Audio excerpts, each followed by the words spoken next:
Chapter 1. It looks like everyone is here now, Aelric said, projecting into the crowd.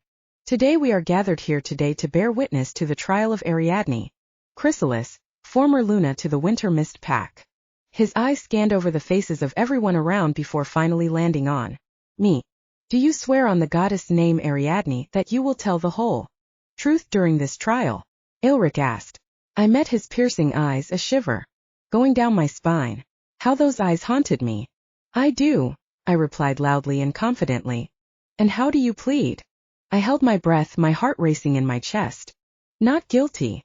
2 weeks earlier. She's pregnant, Aelric told me. I stared at him in shock, my face paling. My destined mate, the love of my life, was telling me he had gotten a girl pregnant. A girl who was not me. It was like a kick to the gut.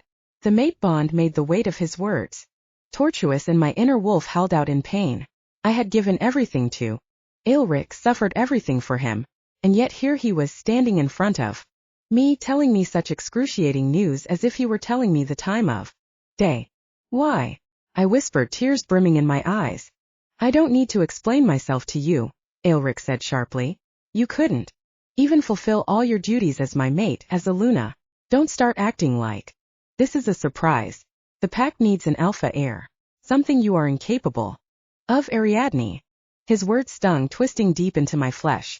We had been officially mated for years now, and it was true. I had failed to bear him a child. It wasn't as if I hadn't wanted to, though. For months after we had officially found out about the mate bond, I would try everything to be with him as much as possible. But he was never interested in me, I could see that clearly. I knew he was only with me because I was the rightful Luna. I also knew about his mistress, Thea. They had known each other since just before we were officially mated, and I could plainly see how he doted on her over me, gave her the love that was rightfully mine, and looked at her as if she was his son. But every part of my being loved him, even if he did not love me. I remained hopeful that he would warm to me once I bore him a child. I was the rightful Luna after all, his mate. I went to the pack doctor a year after failing to conceive. He confirmed my worst fears. I was unable to bear a child. I didn't know what to do, how to keep going. This was the one thing that I had pinned all of my hopes on, for my fate to change, for Aelric to change. The news of my infertility was kept only within the high ranks of the pack, thankfully, but I'd never seen my father.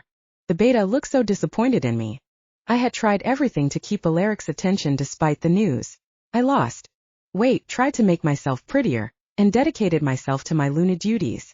We were the most successful pack in the country, and a part of that was due to me. I thought if I could make him successful, then he would pay me back in kind.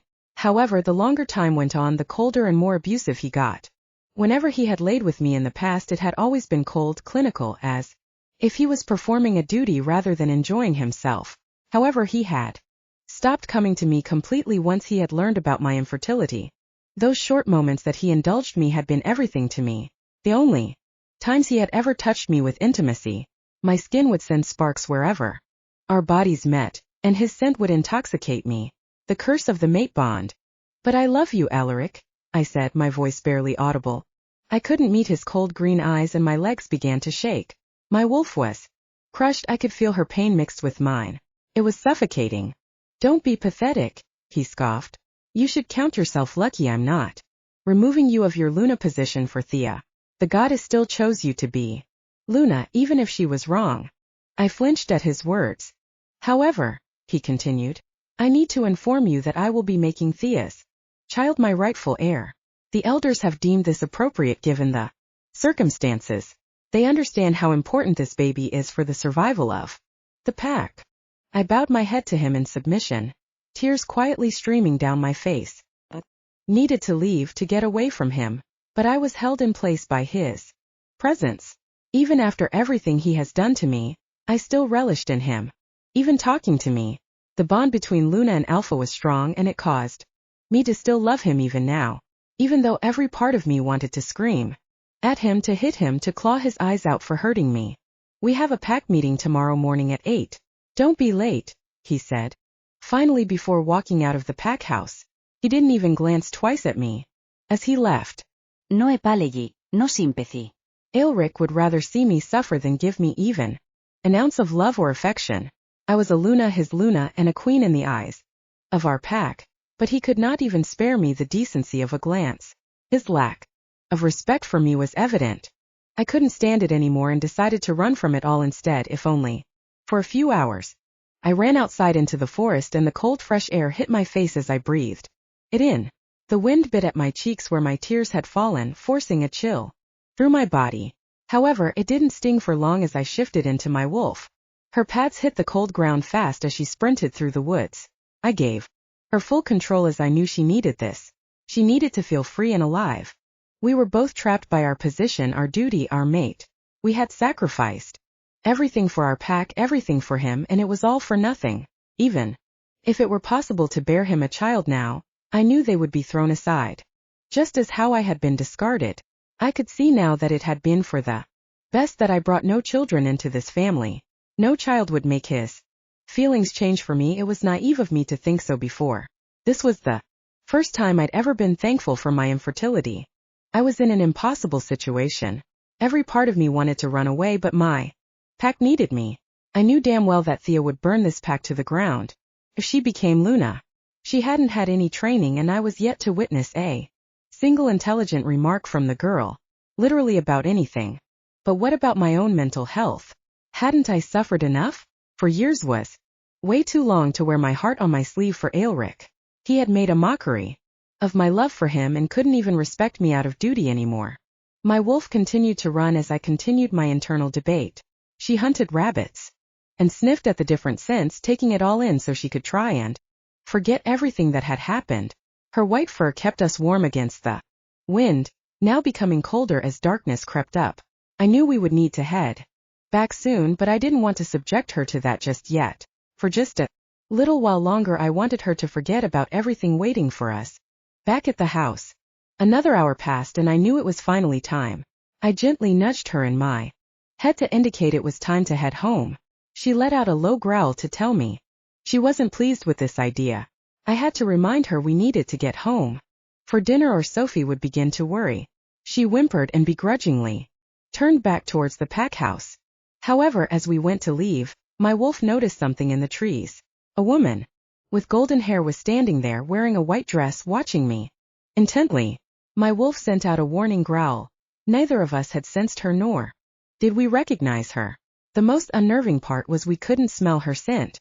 We should definitely have been able to smell her from here. When the woman did not reply, we bolted towards the trees towards her. How did they manage to get past the border patrols? My wolf's paws sprinted faster, our heartbeat racing in our chest, sensing something was off. Something was wrong.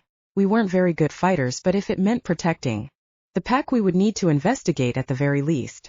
However, the woman turned her back and hid behind the trees before we could even come close. When my wolf did finally manage to reach the trees, there was no one there. No woman, no lingering scent, nothing. It was like there had been no one there at all. Had we imagined the whole thing?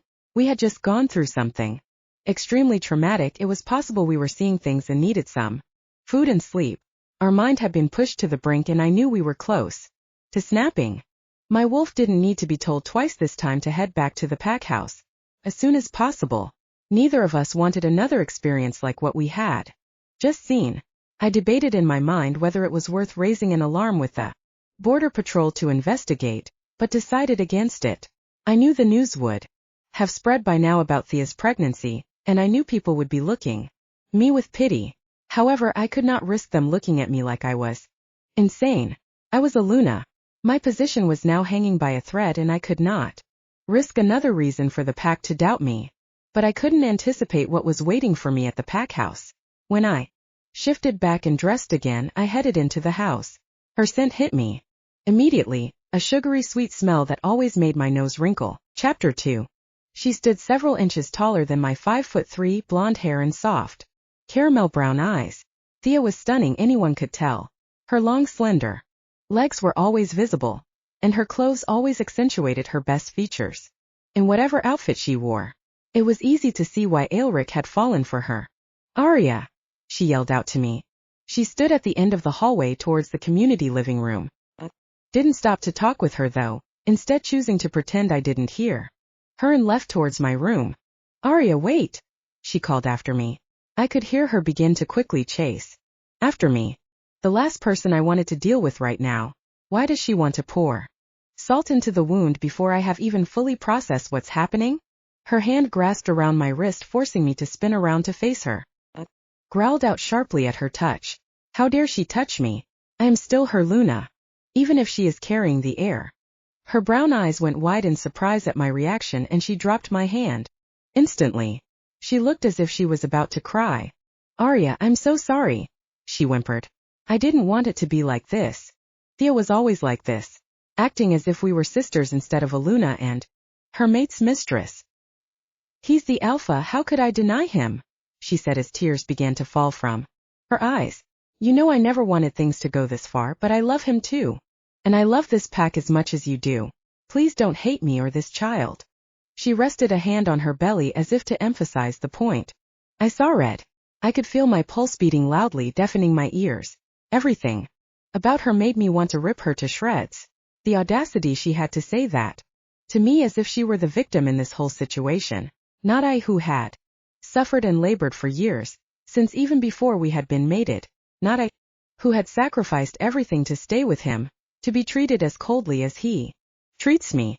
She dares to come to me now with her tears for sympathy. Being the beta's daughter, naturally, everyone had assumed Aelric and I would be mated. I had trained for Luna duties long before we had even discovered we were mated officially. I had given up years of my life for him. Thea was nothing. She was a fling everyone said would end once I came of age to feel the mate bond. But it never ended. Ordinarily, I would have ignored her. I would have given her a faux smile and uttered a few small words before leaving to keep the peace. But not today. Not today, when she had crawled her way in and diminished any hope I had left to stay with Aelric. Get a hold of yourself, you pathetic woman, I snapped. You are carrying the heir to this pack, and yet you conduct yourself like a child. Did you honestly think I would have sympathy for you? That I would console you? What did you hope to achieve by coming to me now? Did you want to rub in my face how you got pregnant by my mate? I could feel the stares as members of the pack gathered to watch the exchange. They all looked on with mixed expressions ranging from sadness, anger, and sympathy. I couldn't tell if it was for me or for Thea, though. Thea broke down in heavy sobs, her legs giving out. I looked down at her in disgust and did not move even an inch to help her. Thea! One of the onlookers shouted out, running to her aid. Brayden, the Gamma and third in command of the pack, rushed to Thea's side to console her. His eyes looked up at me with burning hatred, but I only looked back with uncaring eyes. She's pregnant, Luna. With the alpha heir, no less. How can you say such horrible things to her when she only wanted to make amends? Brayden said angrily. I had a higher status than him, but yet he still felt he could talk to me in that manner. To his Luna. I wanted to lash out at him as well, but it was enough. I had done enough already. I'm retiring for this evening and don't want to be interrupted. See to it that my area of the pack house is not disturbed, I said, giving the order to Brayden. I decided to ignore his outburst given the circumstances and the eyes watching.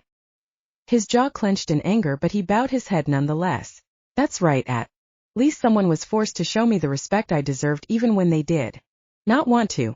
I normally conducted myself properly as a Luna should, but this girl deserved no courtesies. I left up the stairs to the top floor where my quarters were. I had my own private kitchen, dining area and bedroom all to myself where I would not be disturbed. The only people allowed access to this area were Sophie, my attendant, and Aelric if he so wished. Not that his presence was ever felt. Here. I'm back, I called out, removing my shoes at the door. A sad-looking Sophie appeared at the kitchen doorway. Her eyes were full of pity. She had obviously heard the news. I turned my face, not wanting to look at her expression, and my own tears welled to the surface.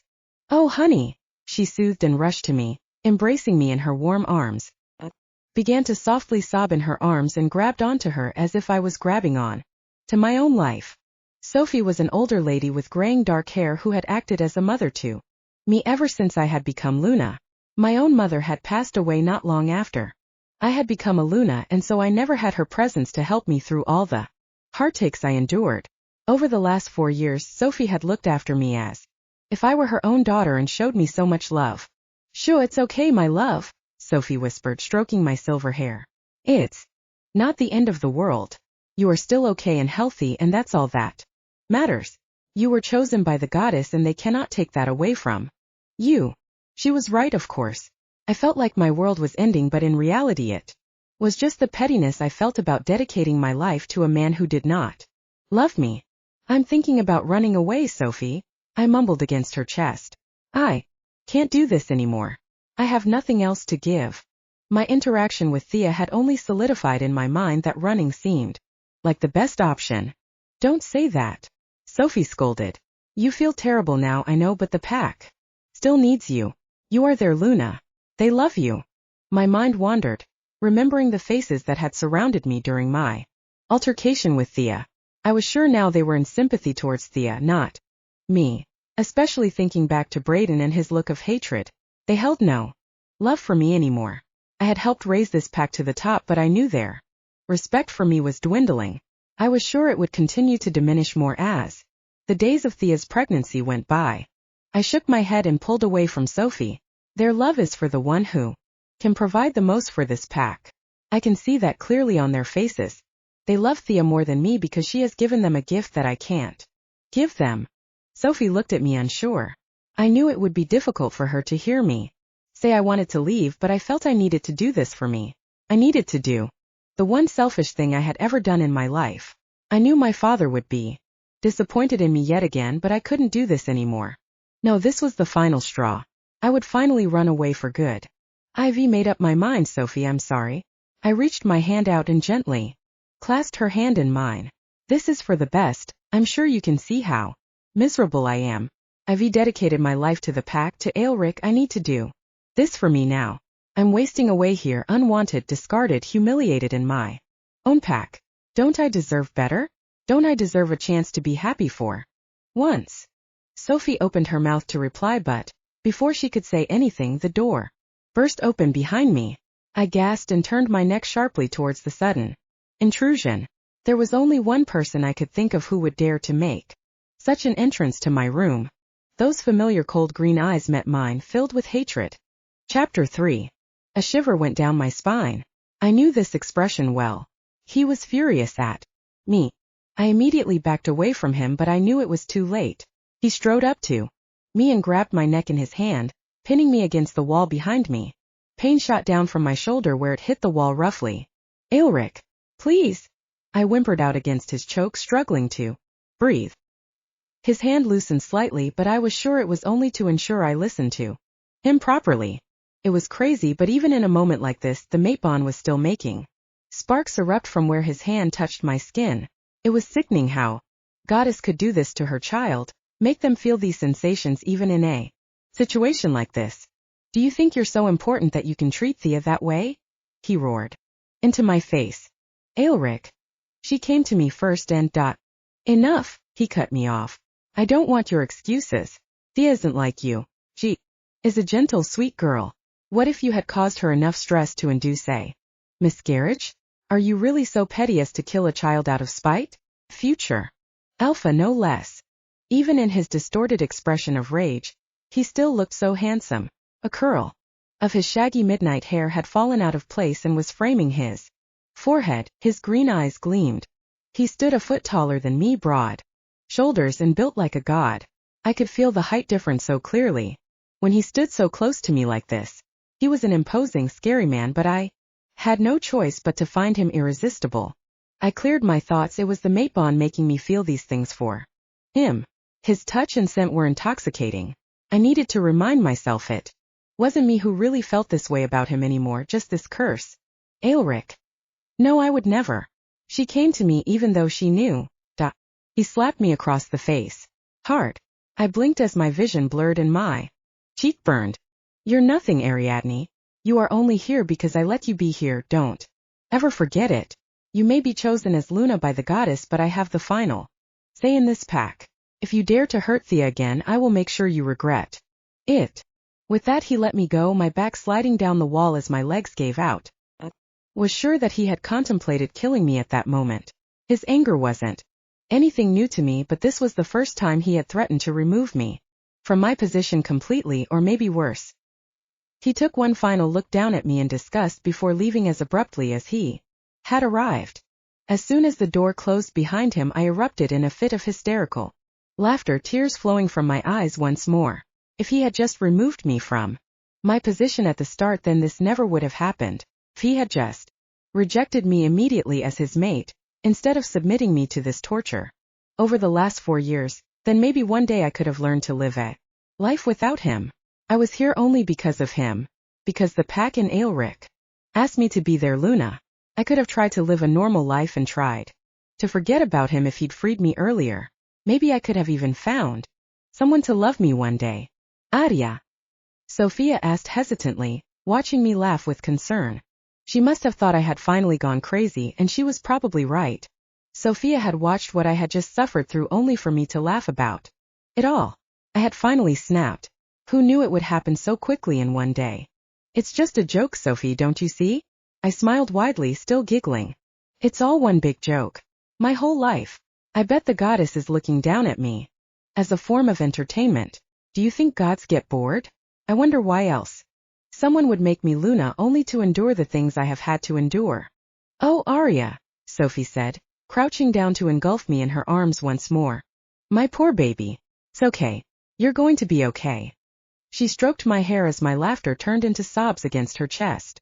I'll come with you, Sophie said finally once I had calmed down. We can leave together. I'm sure we'll have more success at escaping if we work together. I looked at the older lady in shock. She would be risking a lot to become a rogue with me and escape. If we were ever caught, she would probably be executed. Come on, I'll make you a cup of tea, and we can talk about what we're going to do, she said, pulling me to my feet. I nodded my head and smiled at her. Sophie cared for me. It would be okay. We would be okay. The next day I got ready for the meeting at 8 o'clock with the higher members of the Pack Council. My long silver hair was still messy, but I had done my best to tame it as much as possible. Underneath my violet eyes I could see the dark bags from the stress and lack of sleep I had experienced the night before. Unfortunately, using makeup had shown little results at covering it up. My appearance was a clear representation of my family chrysalis. The silver hair and violet eyes were a dead giveaway to our ancient beta lineage. It was an unusual sight to people who were not from our pack, but I was proud of my reflection. I was the first daughter born to our beta family in over a century, and the only child of my parents. I was also born 2 years after Aelric was almost guaranteed we would be mated, our families always having been so closely knit. The elders had even prophesied our union would bring great success to the pack. They had been correct. Inside the meeting hall I sat to Alaric's right. The eyes of the other ranked pack members and elders bore into me as I kept my eyes cast down. Everyone knew. They knew how humiliated I must feel, how scorned I am, and yet they look at me like I'm a circus attraction. The meeting was the usual items: border patrols, rogue sighting, territory alliances. No one dared to ask me any questions for a change. They all acted as I wasn't even there. And to be honest, I wish I wasn't. I had told Sophie we would leave at the end of the week. I still need to organize my things and ensure the pack had enough organized to keep it running for at least a little while. My hope was that no one would notice me missing for a few days. With any luck, we could make enough ground so they wouldn't find us even if they tried. Our tracks and scent should have hopefully disappeared by then. What do you think, Luna? Elder Luke asked me suddenly. I looked up sharply in surprise, breaking me from my deep thoughts. I hadn't expected anyone to address me during this meeting at all. I coughed, clearing my throat, and tried to think back on whatever they had just been discussing. I had carelessly let my mind wander too much. Well, that's I started. Thankfully the door burst open at that moment, sparing me from having to answer. However, what I didn't expect was for my father to come storming in. Hadn't even noticed he was absent as I had kept my eyes down the entire time. He looked furious and internally I began to whimper. Did he agree with Aelric? Was he angry at how I had treated Thea? What is the meaning of this? He demanded. To my surprise, his eyes turned to Aelric, not me. I looked up and saw Aelric staring back stoically, his face completely unreadable. Or maybe he just genuinely didn't care. What seems to be the matter, Beta Jared? Aelric asked. You've shown up not only late but now you've also caused a huge disruption to our meeting. Don't play dumb with me, he growled. You think you can humiliate my family like this and I just continue to loyally serve you? She's my daughter. Luna your mate. And yet you let some whore bear your child and name them heir. The breath caught in my throat. My father was defending me against Aelric, our alpha. He had always been more loyal to the alpha family than anything else. It was sad but we had never been particularly close because of that. His only show of emotion to me being disappointment over the years. Disappointment. Even though I continued to do my best despite this hellhole of a life I was given. Alaric's jaw tightened. I think you need to calm down, he said slowly. Everyone could hear the warning in his words but my father seemed to either not notice or not care. Calm down? Calm down, he roared. No, I have allowed you to disrespect her for too long, pup. She is a daughter of Chrysalis and deserves your respect, even if only purely for her beta lineage. To think you would throw her aside as if she was trash and impregnate another woman is unacceptable. Aelric was clearing, becoming angrier by the second. Beta jarred. He attempted to speak but my father continued to rant, cutting him off. Your father would be disgusted if he were alive. If Arya cannot have a child, then that is the goddess cursing you, and your disdainful manner during this mate bond. Arya does not deserve this. That was it. Aelric finally lost it. You dare to insinuate that I am the cause of your daughter's infertility as a message from the goddess. Do you realize you are saying treasonous things? Right now, the goddess chose me above all else to be alpha, and to continue this pack's leadership and lineage. If Arya cannot accept that, then that is on her. Thea will be having my child, and they will be named heir. That is final. Now I suggest you remove yourself from this meeting immediately and go calm down, Beta. A murmur of agreement echoed in the room from everyone present. Aelric had used his alpha tone but it seemed to have little effect on my father. Instead, my father erupted in a cry of rage at the complacent attitudes toward everyone around him. Everyone immediately became silent, bowing their heads. His eyes darkened to warn that his wolf was on the surface about to take control and the room became tense. He looked as if he was about to lose control at any second. Everyone could feel his power exuding off of him. He was the second strongest member in the whole pack. His authority and power were enough to make anyone crumble, except of course Aelric and I. Moreover, given that we were the strongest pack in the country now, it could be argued my father was stronger than even some pack alphas. Aelric scoffed at his attitude and it was enough for all hell to break loose. You could see my father finally snap internally. I'll kill you, he said, eyes manic as he launched himself across the table towards Aelric. Father. No. I screamed but it was too late. He shifted midair into his grey wolf before he tackled Aelric to the ground. Chapter 4. An all-out fight broke loose and mass panic ensued inside the meeting room. Everyone jumped to their feet to make as much distance between themselves and the fight. Snarling and snapping were the only noises heard coming from my father's wolf as Aelric fought him off in his human form. Brayden! Aelric yelled finally, huffing from the exertion of the fight.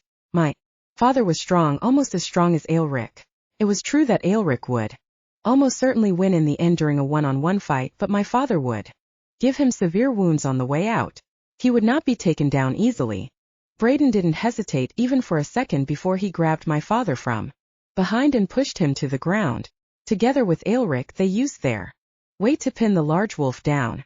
Get me silver cuffs and have him taken down to the cells immediately, Aelric commanded furiously to everyone in the room. They all scattered quickly to obey the alpha, not wanting to upset him any further. And you, he said, turning his cold eyes to me with disgust. Get the fuck out of my sight and stay in your room until I say you can leave. You will remain there and conduct all your business from within those walls. Do I make myself clear, Ariadne? I couldn't talk. Words wouldn't come to me as I stared in fear at this man. Was sure he would send me down after my father or kill me if I misspoke at this moment. I mutely nodded my head and quickly left back to my room in a daze. The days passed quickly after that as I organized the final touches of my escape. Everything was now ready. I had packed my bag, noted instructions for my Luna duties over the following few weeks, and even left a letter for my father. I wasn't sure if he would receive it given his current incarceration, but I needed to tell him I was thankful for what he had done for me. It was nice to know he had actually loved me. Pained me to even think of leaving him behind, but there was nothing I could do to save him now. The cells were the most heavily guarded place in the whole territory. Even attempting to break him out would lead to me being instantly caught.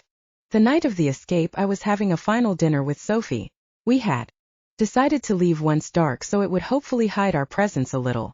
Tonight there would be a large celebration happening in the main square, so the guard patrols would be at their lowest. So far there hadn't been any issues, or even any visitors since Aelric had banished me to my room. I was grateful for the peace and quiet, and happy I didn't have to see the stares of my pack members as I walked by. I was sure their opinions of me had only gotten worse. Now my father had committed one of the highest offenses possible. Attempted murder of the Alpha.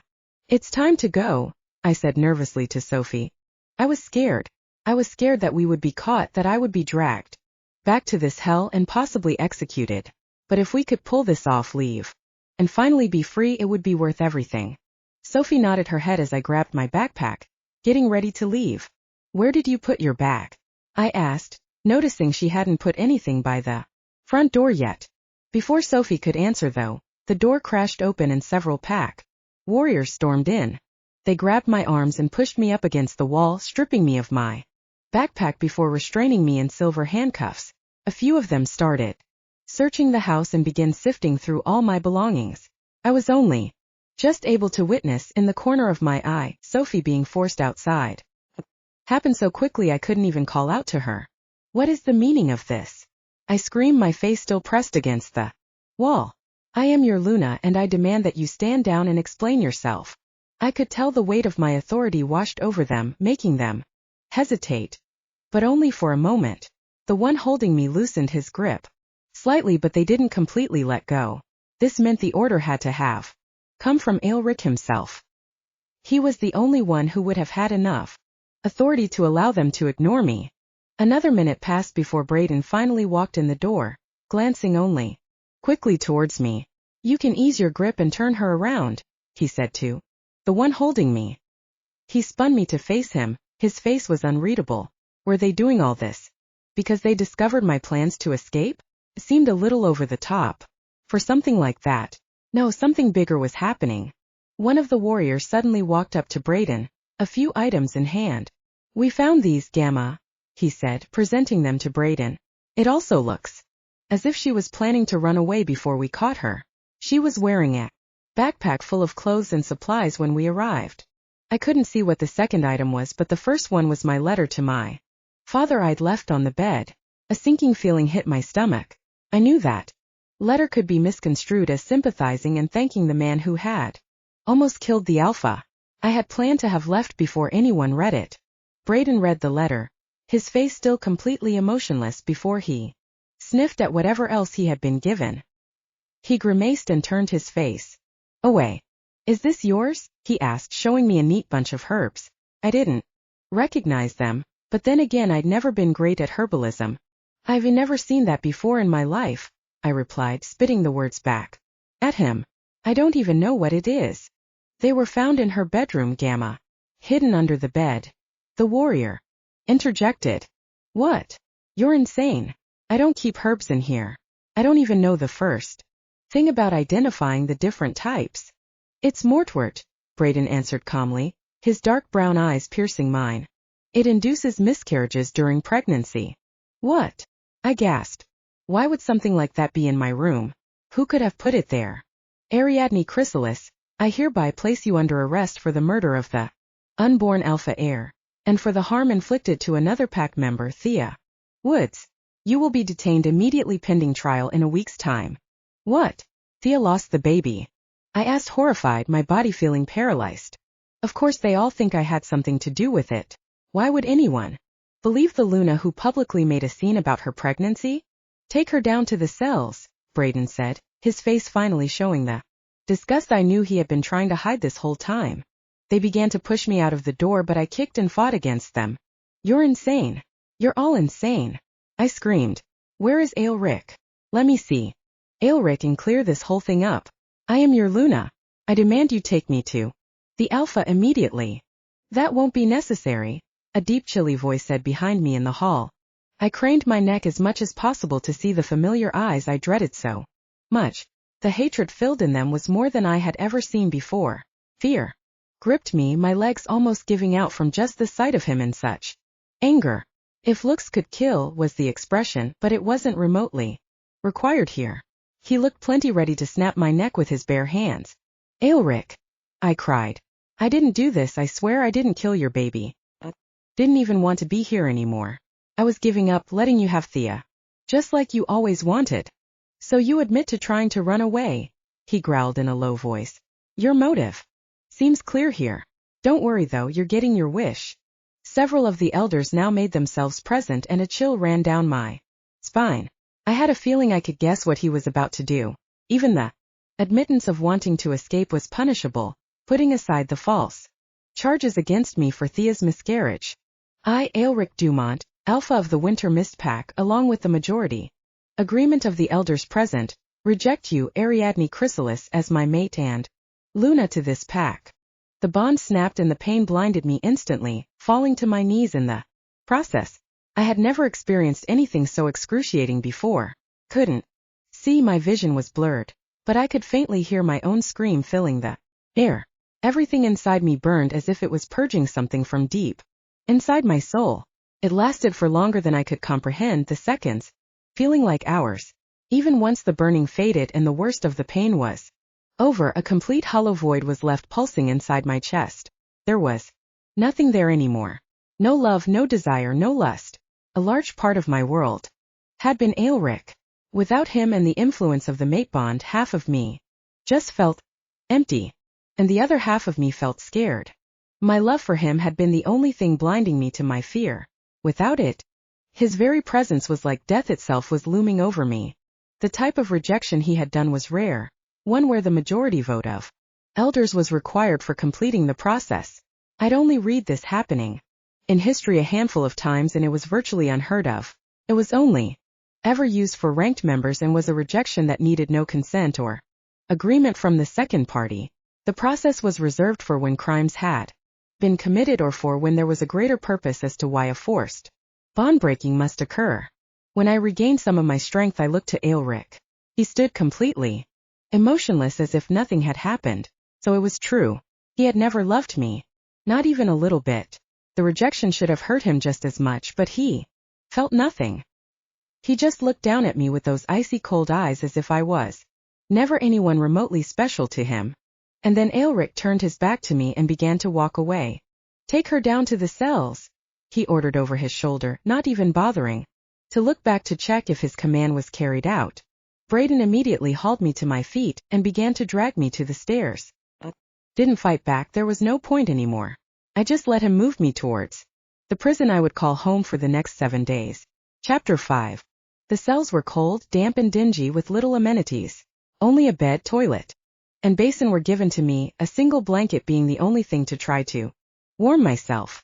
There was little space, each cell having 3 stone walls and bars along the wall where the door was.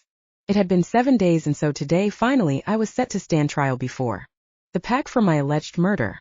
I knew the evidence was stacked against me. It would be almost impossible for me to win this. The only hope I had left was that Sophie was still alive. If she could testify, saying she had witnessed firsthand that I had been inside my chambers all week, therefore making it impossible to have poisoned Thea, then they would be forced to open the floor to the possibility I was not the culprit. Get up, a guard said from outside my cell. I recognized him. His name was James, and I had visited his family on multiple occasions on behalf of the ranked members over the years. I stood up shakily, having not eaten properly the whole week from stress, and made my way to the side. James came in and pushed me up against the stone wall. I winced from the pain, but I knew the bruises would just blend in with the others I'd received.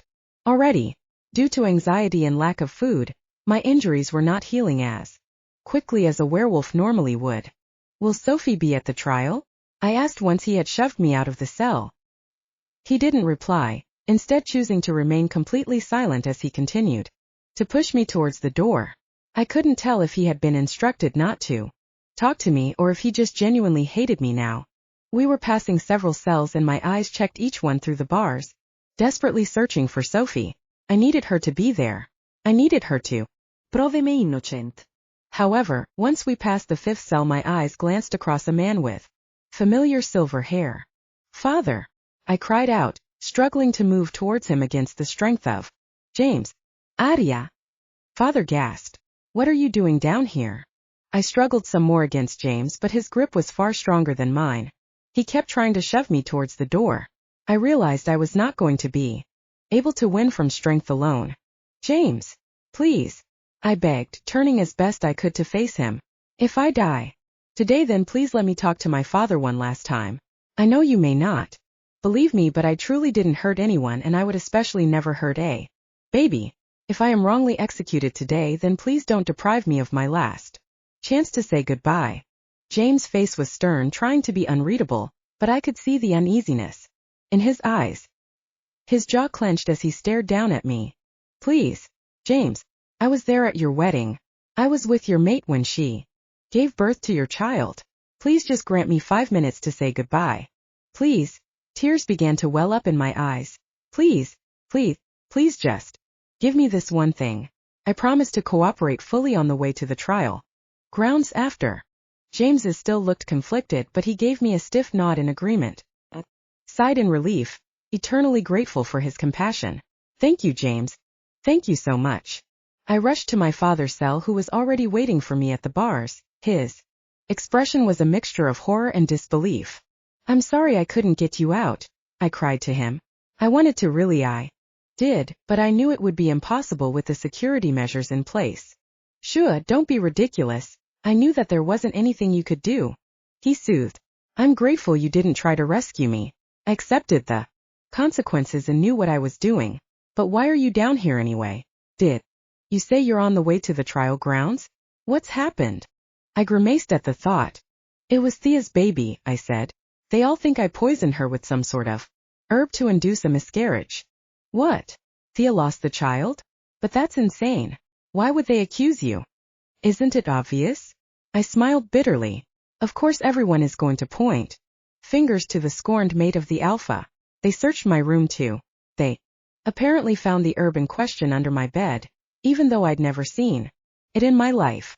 I have no idea how it was planted there. Oh, Arya. My baby girl. I'm so sorry. His eyes were watering at the sight of my tears. I'd never seen him show so much emotion before, so much sadness. Even when Mother had died, he had confined himself away for a while to hide any emotion from others. I'm sorry I was such a disappointment to you, to our family, I cried, looking up to the ceiling to try and stop my tears. I couldn't look at him. Everything I'd done had brought shame to our family. I'd seen it on his face. All these years. Arya, no, never. You've never disappointed me, nor could you ever. His voice was so gentle, so quiet, yet filled with so much sorrow. I stared at him in shock. But you've always looked at me as such. When my infertility was announced I saw how you were. You looked as if I had brought the greatest shame to us. No. Of course not, he said, almost offended. I was disappointed in how the goddess had brought you only more ill luck.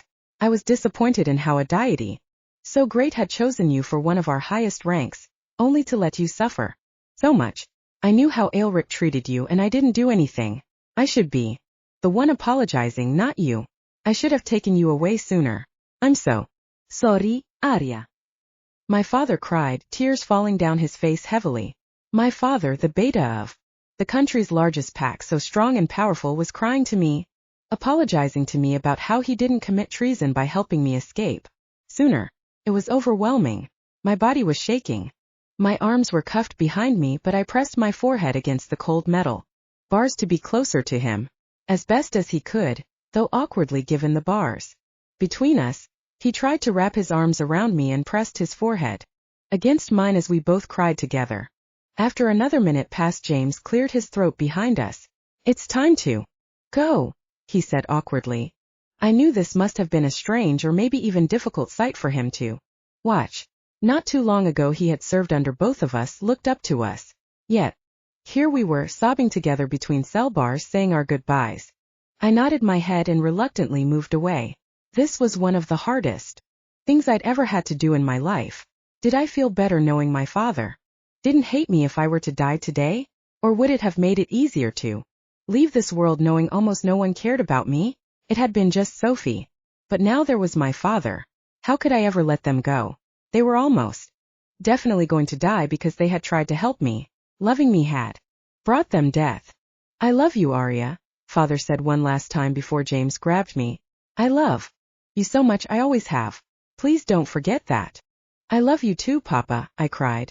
James moved me towards the door and I walked as best I could without him needing to push me this time. My eyes burned so much from the tears I had shed, my vision blurred, but I managed to walk somewhat steadily. I had agreed to not make it harder for James to take me to the trial grounds, and I owed him so much for those short moments he had given me. I would walk the rest of the way in silence and without protest. Once outside, it took only a few minutes to walk into the forest to where the trial grounds were located. They were considered a sacred spot within a clearing of the woods, surrounded by a huge circle of large mossy stones that had been placed by our ancestors. The trials were always held at night when the moon was high in the sky, this being so the goddess could witness the trial herself personally. When we arrived, it was immediately clear the entire pack was present. So many had attended that they had to crowd around even outside of the circle. Their eyes were all filled with malice as they parted to let us walk through the gathering, some spitting or cursing at me as we walked. When we entered the inner circle, we began to walk up to the center. The clearing was on a slight mound, so the closer to the middle we got, the higher up it was until the ground leveled out at the top. This was so everyone around could easily see. Inside I could see a few key figures. Aelric stood behind a podium and was dressed smartly with the tradition Alpha Crescent moon pendant around his neck. Looking at him now felt weird. I remembered how not too long ago butterflies would have filled my tummy and my heart would have raced just seeing him. But now there was nothing except fear. Fear that he would end up executing me today. Fear he would hurt me one final time. Even with the bond broken, this man held my life in his hands to torment. Of course, Thea was present also, sitting in a chair to the right of Aelric. This place was typically reserved for the Luna. I wanted to feel angry about Thea sitting there, but I couldn't. I couldn't care less about my former position anymore. I never had asked for it anyway. It would take the pack descending in power to nothing before they realized their mistake. Thea was no Luna at heart. The elders sat in a semicircle around Aelric and Thea, and to the left, Brayden and my cousin Alexander were also present. I wasn't surprised to see my cousin here since the pack required a beta. With no direct children left to my father, they would have had to have turned to his younger brother's children. Alexander had been training to take the beta position for a while now, so it was only fitting that he finally take the position. He looked similar to me, but his hair was more blonde than silver and he sported blue eyes, not violet. We had never really been close, but then again I had never really had the opportunity to get close to anyone growing up. From the moment I was born, the pack had determined my destiny for me. A large oak stump laid before the podium. I knew what this was, of course, and my stomach felt queasy. I had seen it used only a couple of times, but it was enough to bring nightmares. This was where the guilty would lay their heads to be executed. A large ceremonial broadsword doing the honors. I sat just in front of this stump on the cold ground, my body already shivering from the cold. I wore only a thin white dress, my previous clothes having been taken off me not long after I had been locked up. It looks like everyone is here now, Aelric said, projecting into the crowd. His eyes scanned over the faces of everyone around before finally landing on me. Today we are gathered here today to bear witness to the trial of Ariadne, Chrysalis, prior Luna to the Winter Mist Pack. Chapter 6. Ariadne stands accused of murdering the named Alpha Heir by use of poisonous herbs, Aelric continued. In doing so, she also endangered the life of one of our fellow pack members, Thea Woods. The trial today will look at the evidence to determine whether she is guilty of this crime. A cold sweat formed at the back of my neck. I discreetly scanned my eyes around to see if I could spot Sophie, but I couldn't find her familiar face anywhere. It made me more nervous as every second ticked by. Do you swear on the goddess name Ariadne that you will tell the whole truth during this trial? Aelric asked, bringing my attention back to him. Met his piercing eyes, a shiver going down my spine. How those eyes haunted me. I do, I replied loudly and confidently. And how do you plead? I held my breath, my heart racing in my chest. Not guilty. A murmur went through the pack in hushed voices, but I ignored it. Surely they hadn't actually expected me to admit guilt to such a heinous act? Very well, Aelric replied. We'll start by hearing the witness testimonies of those involved in any supporting evidence. Once done, the ranked members, elders and I shall vote, and your sentence will be set. I swallowed hard, my throat feeling so dry. The trial started after that without further ado, and the pack doctor was called forth first to give a medical opinion and an overview of his involvement. I didn't know the doctor well, having only met him once. The previous pack doctor had passed away, my mother. The herb in question is mortwort, Dr. Andrews started. I believe Thea must have been giving this via means of ingestion. She lost the baby at 3 months, but given her bad fortitude, her health was also a concern. I did several tests and discovered she had ingested twice the required dosage amount needed to induce a miscarriage. Thea was presented to the pack hospital in critical condition. Her blood pressure had dropped to an alarming rate and she was struggling to breathe. It took 1 day before she was stabilized, and several days after she remained bedridden before I allowed her to be discharged from the hospital. The evidence found inside Miss Chrysalis' room was brought to me in order to confirm its identity. I inspected the herb and can confirm that it was, in fact, the same herb that Thea ingested. Another murmur went through the crowd as they heard the doctor's testimony. Gritted my teeth against their voices. How quickly they were ready to kill me. From one testimony. But it wasn't just one testimony. Several came forward to discuss the evidence found. The warrior who had found the evidence was called upon next to recount his steps during the search of my quarters. I found the herbs the doctor mentioned under Miss Chrysalis' bed. They were well hidden and I believe had been placed in order to conceal their location. There was also a letter obtained from her bed. It was addressed to her father, former Beta Jared Chrysalis. I believe this shows her true character, someone who would sympathize with a criminal that attempted to murder the Alpha. He read the contents of the letter aloud to the crowd, to which they all began to chatter again. Silence! Yelled Aelric to them all, instantly making them quieten down. He then turned to me. Is this your handwriting, Ariadne? I bit the inside of my cheek. He would know if I was lying, as he had seen my handwriting many times before. Yes, I begrudgingly admitted. It was humiliating to have something so personal read out to the entire pack. A letter where I expressed my love and admiration for a man I believed had been disappointed by me my entire life. The warrior continued with his recount. In addition to the items recovered, we also found the former Luna by the door as we entered. She was in possession of a backpack with supplies and clothing. It is believed she had intended to run away that night. We also have several witnesses who can attest to her admitting to trying to run when we took her into custody. Thank you, Jonathan, Aelric said, gesturing for him to step down. We'll hear from Braden now, our Gamma. Braden took to the podium next, his face stern. I knew whatever he was going to say about me wouldn't be positive. The morning Thea's pregnancy was announced, there was an incident inside the pack house that several members witnessed. It was between Thea and the former Luna. I believe the conversation went that Thea was requesting forgiveness. However, the former Luna was unnecessarily cruel to her, saying horrible things. I witnessed Thea being so overwhelmed that her legs gave out. Believe this may have been a deliberate attempt to put stress on Thea and the baby, an act motivated by jealousy. My mouth hung open. I couldn't believe they'd actually brought that conversation into evidence. Did no one care to see things from perspective? Would like to see them act so calmly when their mates impregnated other women. I'm certain most of them would have ripped their throats out without hesitation. Yet I was being chastised for speaking to her harshly. It was true, though I couldn't deny what he was saying. I was angry and jealous of her.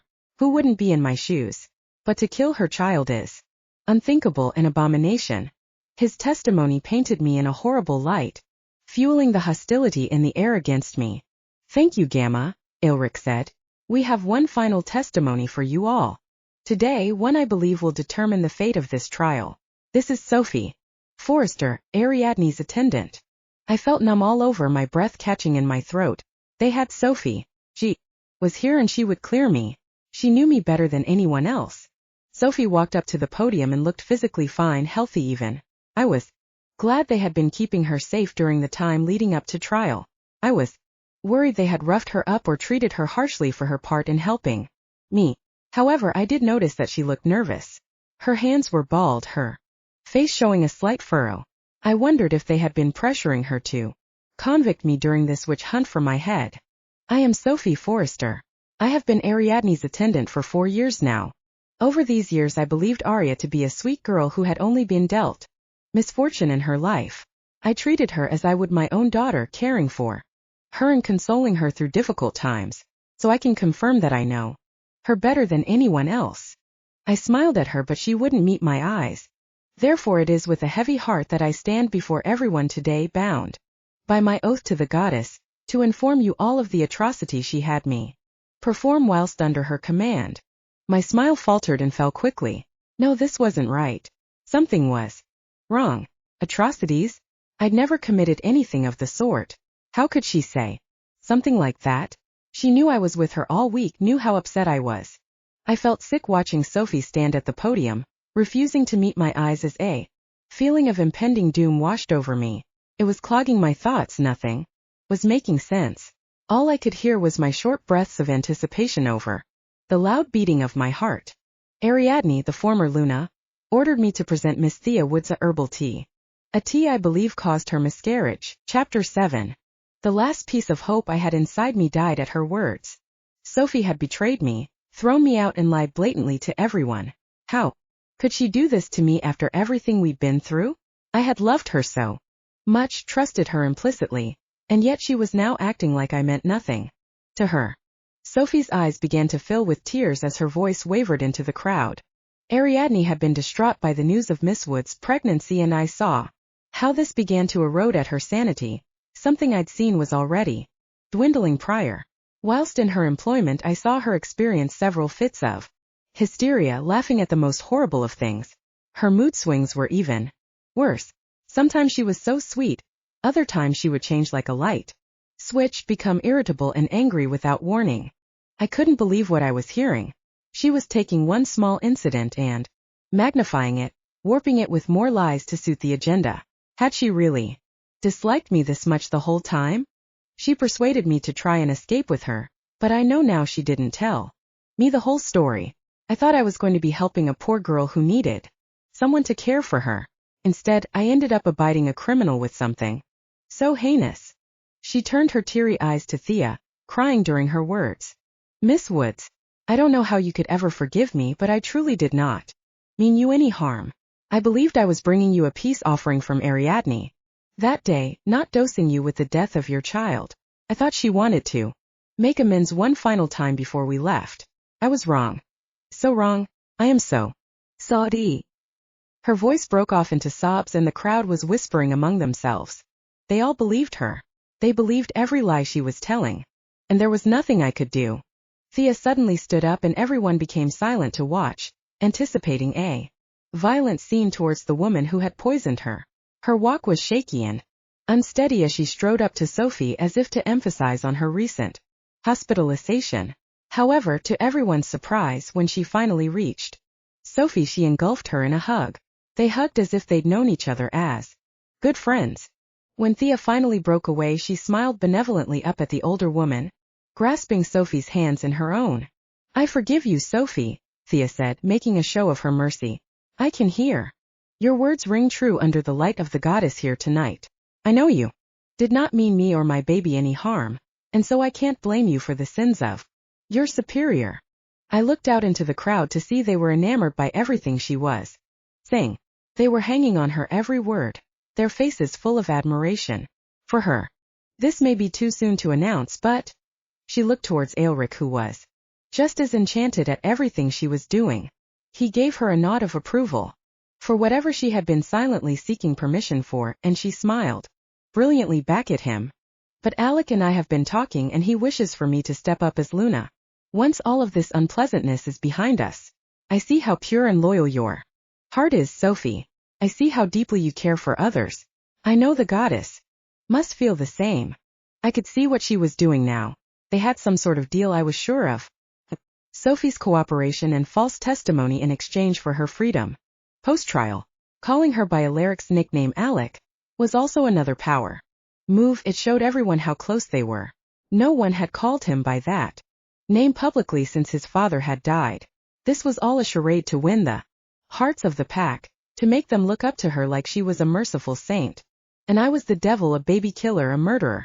Sophie, I may not be this pack's Luna yet, but I would love it if you would attend to me and show me the same loyalty and love you had mistakenly entrusted to the wrong person.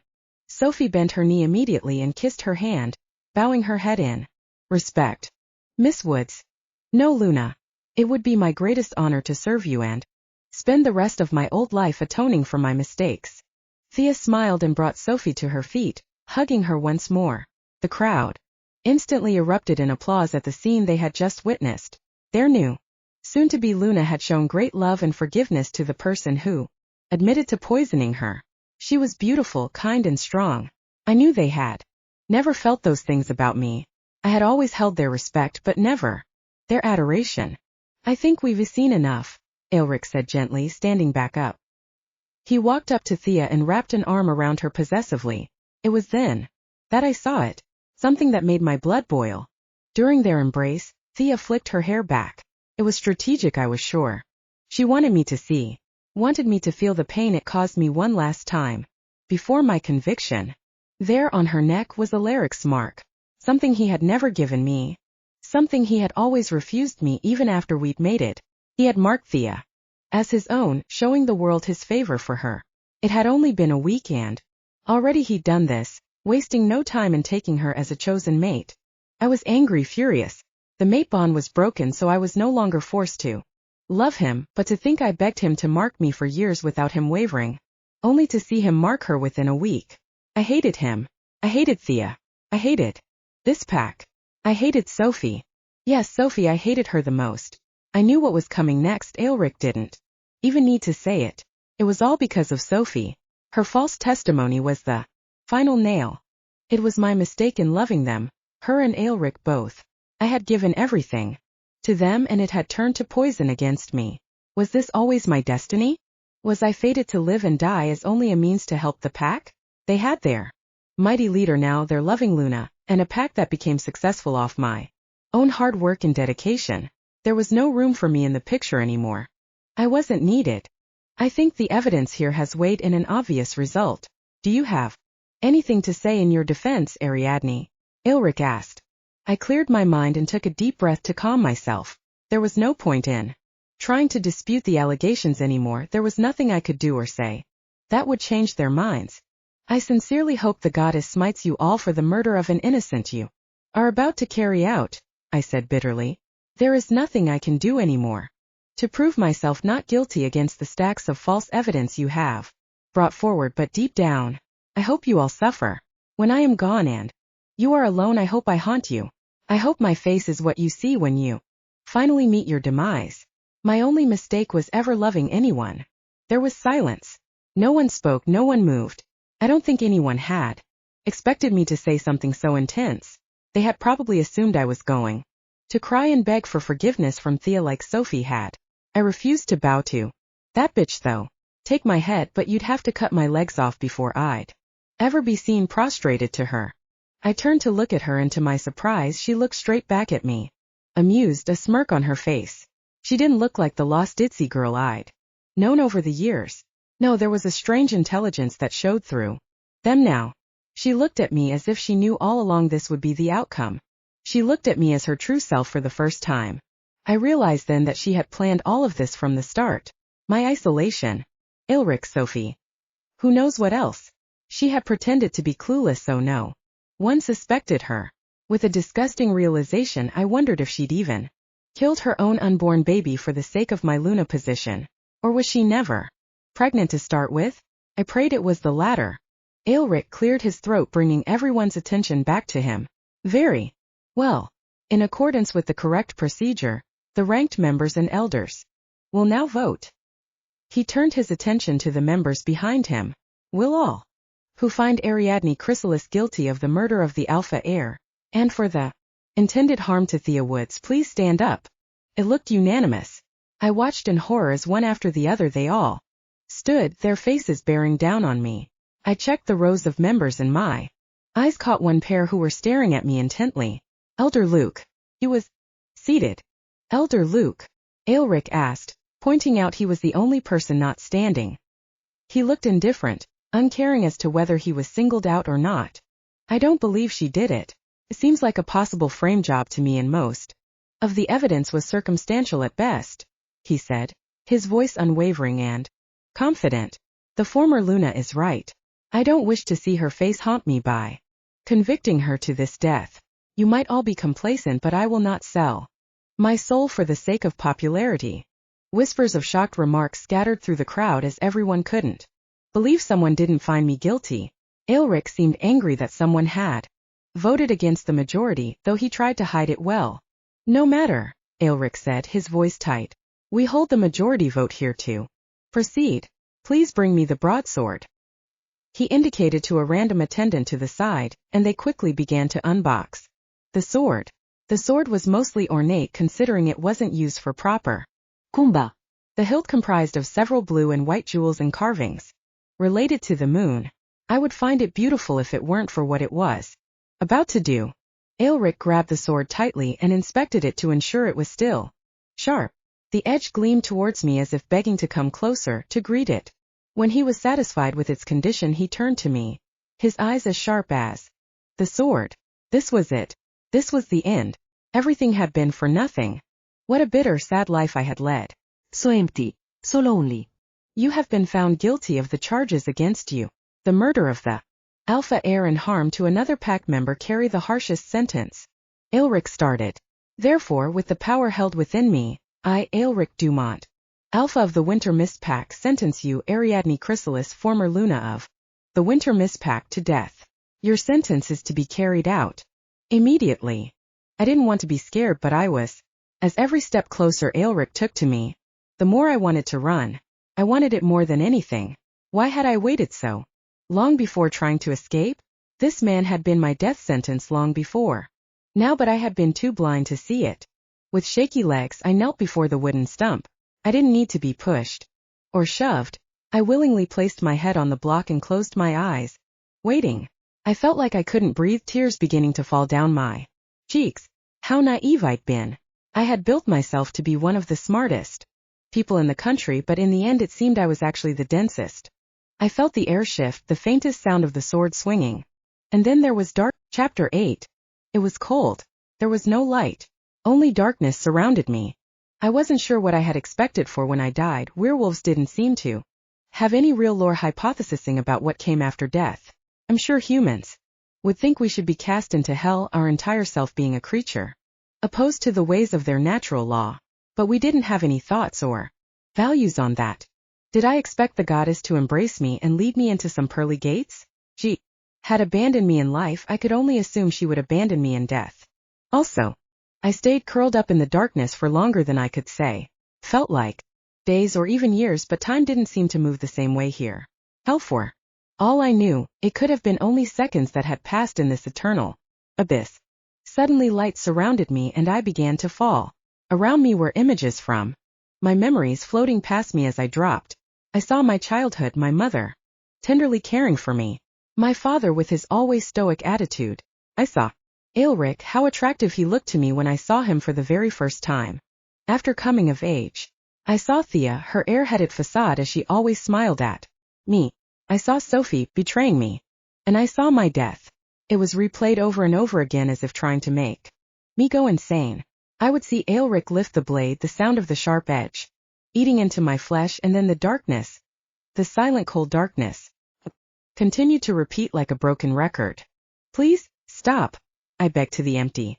I didn't know if anyone could hear me, but I couldn't handle this anymore.